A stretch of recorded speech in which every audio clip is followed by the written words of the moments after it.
Professor Pozzero, Pozzero professor, non è sottori ai sor. Pozzero professor, professor Pozzero, professor Pozzero. Հարցերոն, ես քեզ ասում եմ, որ այստեղ պատերն էլ ականջներ ունեն։ Իսկ դու ասում ես Ողջույն սիրելի բարեկամներ, բարի գալուստ գիտության հրաշալի աշխարհ։ Եթերում կրկին Փորձերոնն է։ Դե ինչպես գիտեք, ես գիտության ամենահետաքրքրասեր բարեկամն եմ։ Գիտեք, սիրելի երեխաներ, կյանքն էլ մի մեծ փորձ է։ Ամեն օր նոր հարցերով ու նոր բացահայտումներով։ Երբեք մի դադարեք ուսումնասիրել, որովհետև ամեն բույսի անձրևի մի կաթիլի, նույնիսկ ձեր ժպիտի մեջ թաքնված է փոքրիկ գաղտնիք, որը սպասում է բացահայտմանը։ Գիտեք արդյոք իմ հետաքրքրասեր ընկերներ, որ մարդու մեկ ժպիտի ժամանակ դեմքի վրա աշխատում է միջինում 17 մկան։ Այո, 17 մկան։ Դե ինչ, ուրեմն մարզում ենք մեր դեմքի մկանները ժպիտներով եւ սկսում ենք պատասխանել հարցերին։ Չմոռանամ ընկերներ, շարունակեք միանալ Փորձերոնին եւ ձեզ հետաքրքրող հարցերը ուղարկել այս էլեկտրոնային հասցեին։ Սկսեցինք։ Professor Pozzero. Երեխաներ, այսօրվա առաջին հարցը սկսում ենք Մարի Ազարյանի հարցով։ Ողջույն պրոֆեսոր Փորձերոն, կարող եք ասել ինչպես է ստեղծվել փազլը եւ ինչի համար է այն։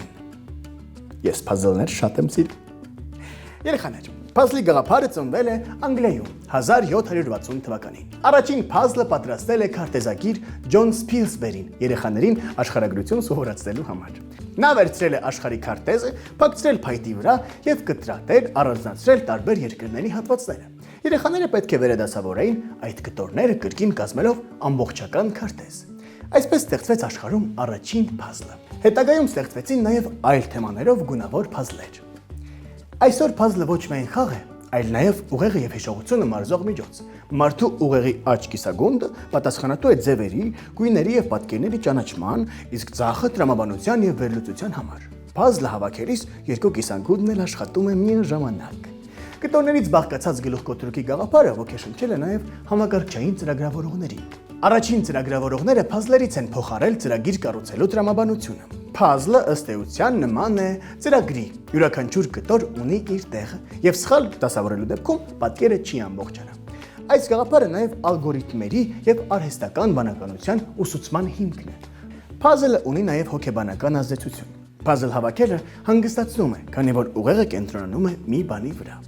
Մի հետաքրքիր փաստ երեխաներ։ 2012 թվականին ստեղծվեց աշխարհի ամենամեծ փազլը՝ ի պատիվ Ռուսաստանում Գերմանիայի տարվա տոնակատարության։ Այդ փազլը գերմանացի նկարիչ Ալբրեխտ Դյուրերի ինքնանկար մուշտակով կտավի վերարտադրությունն է։ Խճանկարը հավաքել են Մոսկվայում, Եկատերինբուրգում, Նովոսիբիրսկում, Սանկտ Պետերբուրգում եւ ռուսական այլ քաղաքներում։ Գլուխկոտրուկը հավաքելու միջին արագությունը կազմել է 3 ժամ։ Տեսնես ես որքան ժամանակում կհավաքեմ այն։ Հարցերոն, դու ժամանակը պահիր, իսկ ես սկսեմ։ Professor Pozzero. Երեխաներ, իսկ դուք գիտեք, որ 2024 թվականին գիտնականները հայտնաբերել են 3 նոր արբանյակ, մեկը Ուրան եւ երկուսը Նեպտուն մոլորակների շուրջ։ Այս հայտնագործությունները կարևոր են, քանի որ դրանք ընդլայնում են մեր պատկերացումները արեգակնային համակարգի կառուցվածքի մասին։ Դե ինչ, մինչև գիտնականները կուսումնասիրեն արբանյակները, ես կարդամ հաջորդ հարցը։ Այն մեզ գրել է Արտյոմ Նազարյանը։ Պրոֆեսոր, կարող եք բացատրել, թե ինչ է մանգան։ Ես գիտեմ միայն, որ այն ճապոնական է։ Ապրես իմ հետաքրքրասեր փոքրիկ։ Մանգան ճապոնական կոմիքսն է, այսինքն պատմություն, որը փոխանցվում է նկարների միջոցով։ Մանգան գրքի նման է, սակայն ամբողջ պատմությունը ներկայացվում է նկարներով եւ երկխոսություններով, որոնք օգնում են ընթերցողին պատկերացնել հերոսներին, իրադարձությունները եւ կերպարների ապրումները։ Շրջանակի մեջ գրված տեքստը ձևով կոմիքս է հիշեցնում, բայց տարբերությունն այն է, որ մանգան հիմնականում սև ու սպիտակ է, հիմնականում առանց գույնի։ Մանգան կարդացվում է ճապոնական ավանդույթի համաձայն, աչից ձախ եւ վերևից ներքև։ Ճապոնիայում մանգա կարդում են բոլորը, անկախ տարիքից։ Այն ոչ միայն ժամանցի ձև է, այլ նաև տարբեր թեմաների մասին մշակութային մտածողության ձև։ Շատ հայտնի անիմեներ ու ֆիլմեր ծնվել են մանգայից, օրինակ ձեզ շատ ծանոթ Նարուտոն եւ օրինակ Քո անունը։ Եվ իհարկե տարբեր այլ մանգաներ։ Դրանք սովորաբար հրատարակվում են մասնագիտացված մանգա ամսագրերում։ Յուրաքանչյուր համարում տպվում է մանգայի մի գլուխ, իսկ շարունակությունը լույս է տեսնում հաջորդ համարում։ Եթե մանգան հաջողություն է ունենում, գլուխները հավաքում են եւ հրատարակվում առանձին հատորներով։ Որոշ մանգաներ հետագայում վերածվում են անիմե ֆիլմի, տպվելուց հետո կամ նույնիսկ հրատարակվելու ընթացքում։ Հազվադեպ է պատահում նաեւ հակառակը, երբ մանգան ստեղծվում է արդեն գոյություն ունեցող ֆիլմի հիման վրա։ Երեխաներ, մանգան Ճապոնիայում նույնքան լուրջ արվեստ է, որքան մեզ մոտ գրականությունը։ Այն զարգացնում է ստեղծագործական հմտությունները, երևակայությունը եւ թույլ է տալիս ուսումնասիրել մշակութային ու մարդկային տարբեր թեմաներ։ Պրոֆեսոր Փորձերո Պրոֆեսոր Փորձերոն, բնության մեջ որոնք են ամենափոքր կենդանիները։ Երեխաներ, աշխարհում կան կենդանիներ, որոնց անզեն աչքով տեսնելը բարդ է։ Այ օրինակ, գաճաճ ճագարամուկը դասվում է աշխարհի ամենափոքր կաթնասունների թվին։ 3.75 գրամ կշռող այս ճագարամուկը նաև աշխարհի ամենափոքր կրծողն է։ Այն Պակիստանի էնդեմիկ կենդանիներից է։ Բնակվում է անապատային տարածքներում եւ ի դեպ համարվում է գիշատիչ։ Սնվում է միջատներով։ Ծանոթացեք բրիտանական Վիրջինյան կղզիներում բնակվող գաճաճ գեկկոնն է։ Գաճաճ գեկկոնը աշխարհի ամենափոքր մողեսն է։ Գեկկոնի երկարությունը 1.6-ից 2 սանտիմետր է, իսկ քաշը 0.15 գրամ։ Օրվա ընթացքում շատ ակտիվ է, փնտրում է միկրոպարազիտներ ու փոքր միջատներ սնվելու համար։ Գեկկոնին քիչ կերակուր է պետք, օրական մի քանի միջատ կամ մի քանի ճանճ։ Շատ կարևոր է տեղական էկոհամակարգի համար, որպես միջատների վերահսկող։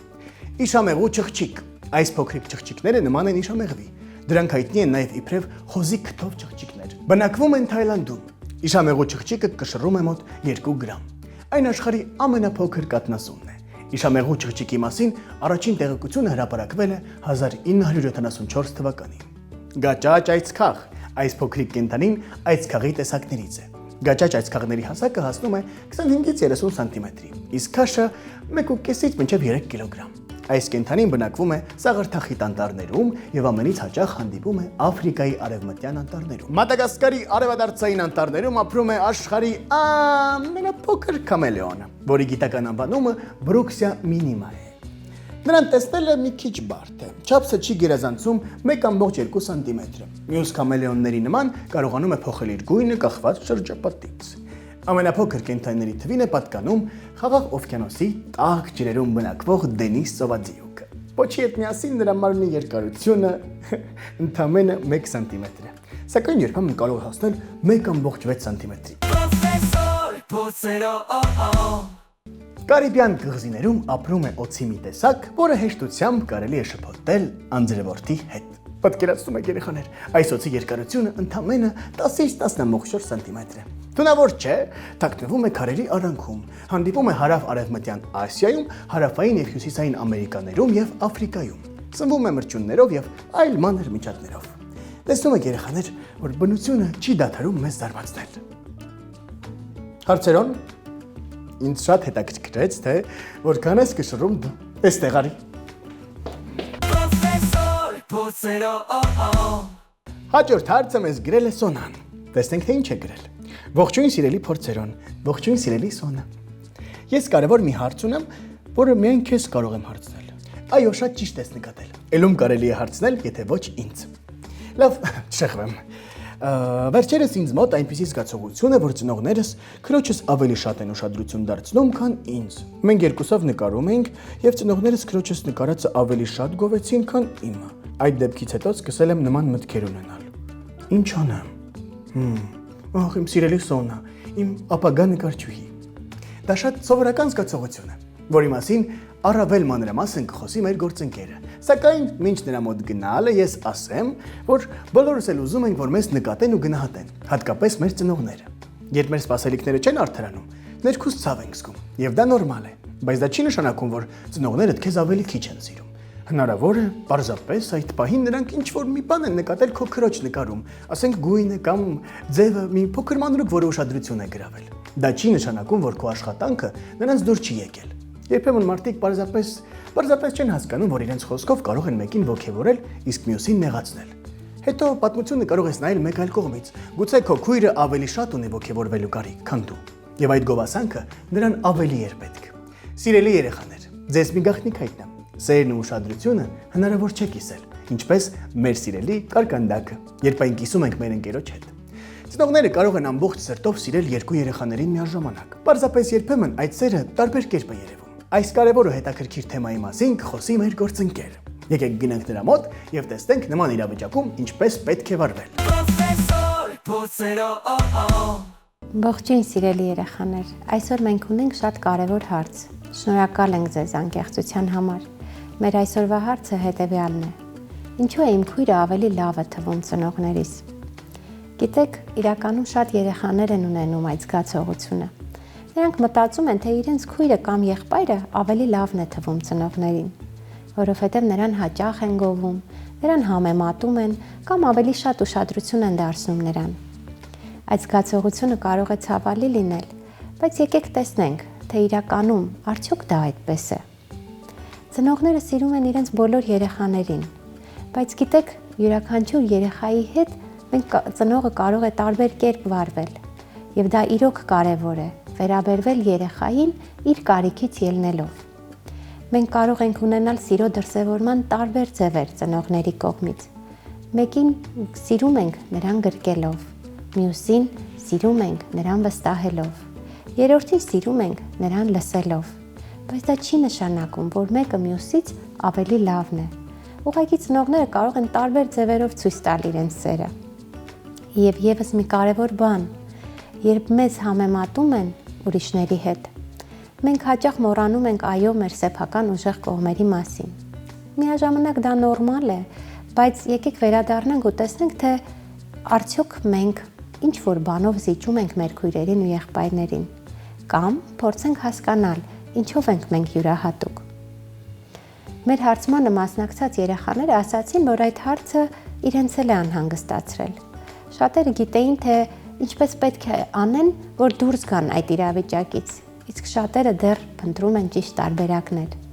Ու հիմա եկեք փորձենք այս պատմության միջոցով մենք էլ կարողանանք գտնել ճիշտ տարբերակը այդ խնդրից դուրս գալու։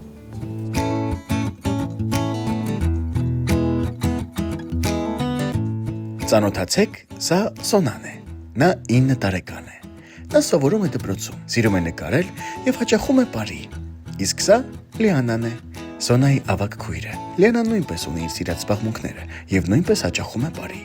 Սակայն Լիանան ավելի շատ է ստանում գովասանքի խոսքեր իր ծնողների կողմից եւ դա սկսել է նկատել Սոնան։ Սկզբում Սոնան մտածում էր, որ պատճառն այն է, որ իր քույրը շատ լավ է պարում, անգամ դպրոցում ավելի լավ է սովորում, քան ինքը։ Երբ Սոնան խնդիրներ է ունենում, խնդրում է քրոջը իրեն օգնել։ Հետագայում Սոնան սկսում է նկատել, որ իր քրոջը ավելի շատ են վստահում, ավելի շատ, քան իրեն։ Նա սկսում է մտածել. միթե նա այնքան լավը չէ, որքան իր քույրը։ Ինչ անել նման դեպքում։ Արի մի հետաքրքիր վարժություն անենք։ Վերցրու թուղթ ու հենց հիմա գրիր քո ուժեղ կողմերը։ Եթե դժվարանում ես, հարցրու ընկերոջդ կամ ծնողիդ, թե ինչն է քեզ մոտ հատկապես լավ ստացվում։ Իսկ հիմա նշիր քո քույրիկի ուժեղ կողմերը։ Եվ հիմա դու կտեսնես, որ դուք երկուսդ էլ ունեք ուժեղ կողմեր, բայց միաժամանակ ունեք տարբերություններ։ Բայց դրանից չի բխում այն, որ դու կամ նա ավելի լավն եք։ Սիրելի երեխաներ, վստահ եմ, որ դեմ չեք, եթե փորձենք մի քանի խորհուրդներով օգնել նաև ծնողներին, որպեսզի նրանք էլ իմանան, թե ինչ անեն նման դեպքերում։ Սիրելի ծնողներ, նույնիսկ եթե ձեր համեմատությունը դրական է, այն կարող է վնասող լինել, այն կարող է ռիսկային լինել երեխաներից մեկի հանդեպ, եւ երեխան դրա արդյունքում կարող է իրեն արժեզրկված զգալ։ Շատ կարևոր է, որ հաճախ սիրո դրսևորման ձևը հարմարեցնեք երեխայի կարիքին։ Վստահ եմ, որ դուք առանձնացնում եք սիրո դրսևորման տարբեր ձևեր։ Մեկին գրկում եք, մյուսին ավելի շատ վստահում, երրորդին համբերատար լսում եք։ Շատ կարևոր է, որ դուք հաճախ բարձրաձայնեք ձեր սիրո մասին նրանց հանդեպ։ Հաճախ փորձեք ուշադրություն դարձնել ոչ թե ձեր երեխայի այս կամ այն արարքի արդյունքի վրա, բարձրաձայնելով, որ նրա մոտ լավ չի ստացվում, այտես քույրդ ավելի լավ է դա անում, այլ ավելի շատ ուշադրություն դարձրեք գործընթացի վրա եւ անպայման անդրադարձեք հետեւյալ կերպ. Ես տեսնում եմ, թե դու որքան ջանք ես թափում։ Ես գիտեմ, որ դա կարևոր է քեզ համար։ Սիրելի ծնողներ, վստահ եմ, որ գիտեք, որ սերը չի չափվում, սերը կիսվում է բոլոր երեխաների մեջ։ Պարզապես պետք է նրանց բարձրաձայնել այդ մասին եւ հաճախ բարձրաձայնել։ Փորձեք ամեն օր գրկել ձեր երեխային, անկախ նրա տարիքից, եւ պահել նրան գրկում այնքան, մինչև ինքը կհեռանա ձեզանից։ Նախ ինքը պետք է հասկանա, թե որոնք են իր ուժեղ կողմերը։ Գրեց դրանք թղթի վրա, կարդաց եւ իրեն ավելի վստահ սկսեց զգալ։ Հետո նա այդ մասին խոսեց իր ծնողների հետ։ Ասաց, թե ինչն է նրան անհանգստացնում։ Ծնողները բացատրեցին, որ նրանք երկուսն էլ հավասարապես սիրելի են իրենց համար։ Պարզապես ելներով նրանց բնավորություններից հասկացել են, որ Լիանան ավելի շատ ունի ոգևորող բառեր լսելու կարիք։ Նրանք գրկեցին Սոնային եւ խոստացան, որ այսուհետ կլինեն ավելի ուշադիր երկուսի հանդեպ։ Սոնան հասկացավ մայրիկին եւ ընդունեց, որ չպետք է մրցի իր քրոջ հետ, այլ պետք է գտնի իր ճանապարհը։ Սա Սոնան է եւ իր քույրը Լիանան։ Նրանք հիմա գիտեն, որ սիրելի են հավասարաչափ եւ օգնում են իրար ավելի լավը դառնալ։ Սիրելի երեխաներ, այն զգացողությունը, որ ձեզ միշտ համեմատում են, այո, շատ տարածված է, բայց դուք ձեզ պետք է ճանաչեք ոչ թե ուրիշի, այլ հենց ձեր աչքերով։ Ծնողները սիրում են ձեզ այնպիսին, ինչպիսին կաք, ձեր գույներով։ Մենք բոլորս գիտենք, որ արևը բոլորիս է ջերմացնում, բայց արևի ջերմությունը մենք յուրաքանչյուրս տարբեր կերպ ենք զգում։ Այդպես էլ ծնողական սերն է։ Մի վախեցեք խոսալ նրանց հետ ձեր զգացումների մասին։ Եթե դուք ձեզ ընդունում եք, աշխարհն էլ է սկսում ձեզ տեսնել այնպիսին, ինչպիսին իրականում կաք, պայծառ, ուժեղ ու սիրելի։ Պատկերացրեք, որ դուք նայում եք հայլու մեջ եւ այնտեղ տեսնում եք միայն ձեր արտացոլանքը։ Իսկ ծնողները, երբ որ նայում են հայլու մեջ, նրանք տեսնում են ձեզանից յուրաքանչյուրին։ Եվ հավատացեք, եթե այդ հայլու մեջ նույնիսկ պակասում է ձեզանից մեկը, հայլին այլևս չի արտացոլում ամբողջական։ Դուք հիշեք, որ դուք միշտ սիրված եք։ Հիշեք, որ ծնողական սերը կարող է արտահայտվել պարզապես տարբեր կերպ, բայց միշտ այն կա ու միշտ ձեզ հետ է։ Մենք սպասում ենք ձեզ, սիրելի երեխաներ։ Գրեք մեզ։ Պրոֆեսոր Փորձերո Երեխաներ, գիտությունը փակված չէ գրքերում։ Գիտափորձերը թույլ են տալիս մեզ նկատել ու հայտնաբերել նոր երևույթներ։ Այո, զգում եմ, որ հասկացաք, որ գիտափորձ անելու ժամանակն է։ Պրոֆեսոր Փորձերո Միքայել Սկսվում է Հելը պատմի, ասա բարև ձեզ Բարև ձեզ։ Քո ամենասիրած գույնը որն է այսքանից Կապույտը Կապույտ սև է։ Սև չկա Չես զգուշացրել, որ արագ ախոս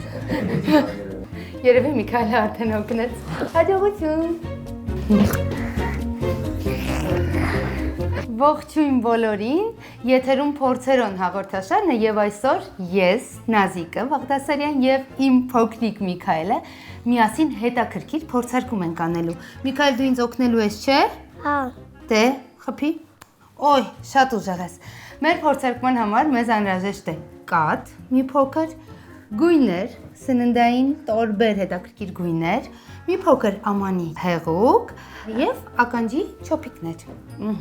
Եվ ամենակարևորը մեզ օգնել է Միքայելը նկարելու համար մեքենաներ եւ փոքրիկ աստղ։ Դրանցից մեկը օգտագործելու ենք, հիմա կտեսնենք։ Միքայել, հիմա ինչ ենք անելու, հիշում ես։ Հա։ Վերցնում ենք Կաթը։ ինչ ենք անում։ Տեսնում եք մեջը։ Կօգնես։ Կօգնեմ։ Մի քիչ։ Բավական է։ Չէ, մի րոպե, մենք պետք է հիմա վերցնենք գույները, առաջինը որ գույնն ենք վերցրել։ Ասի։ Սա որն է։ Կա։ Կապույտը։ Ապրես։ Մի րոպե։ Հոպա։ Հաջորդը դեղին։ Տեղին։ Ապրես մի։ Մի քիչ շատ եղավ։ Սա որ գույնն է, Միքայել։ Կարմիր, սև։ Սև, մոտեցնենք։ Կանաչեր ոնց որ թե։ Մաս։ Ինչ լավ ես ինձ օգնում։ Եվ կանաչը, Միքայել։ Ապրես, Միքայել։ Այսպիսով ինչ արեցինք ես եւ Միքայելը, իմ փոքրիկ օգնականը։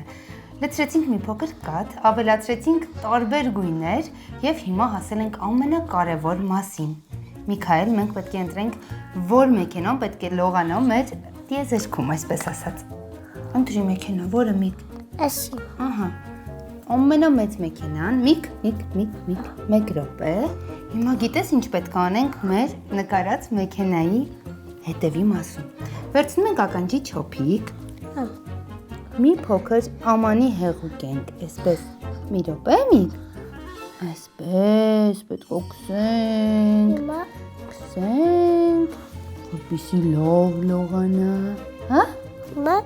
լսվում է։ Հիմա դնում ենք հակառակ ուղղությամբ եւ աշխատեց։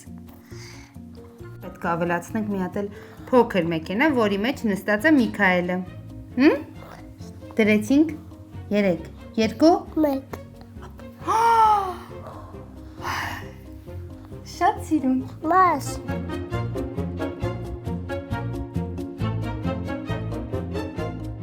Այսպիսով, սիրելի մեծիկներ եւ փոքրիկներ, կարող եք այս հրաշք գիտափորձը կատարել ձեր երեխաների հետ, վստահ եմ, որ հրաշալի տպավորություններով եք հեռանալու,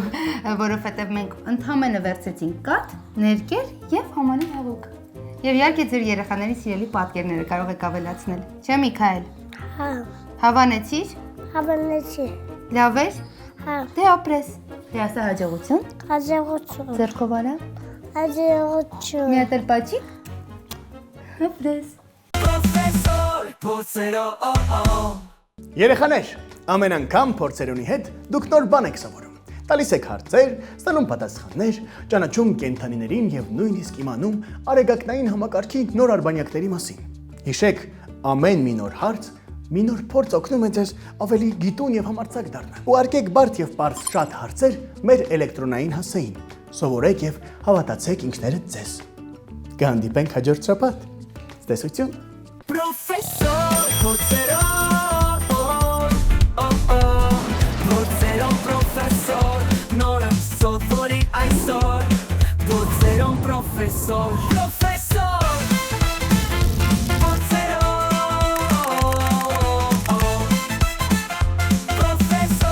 փորձերով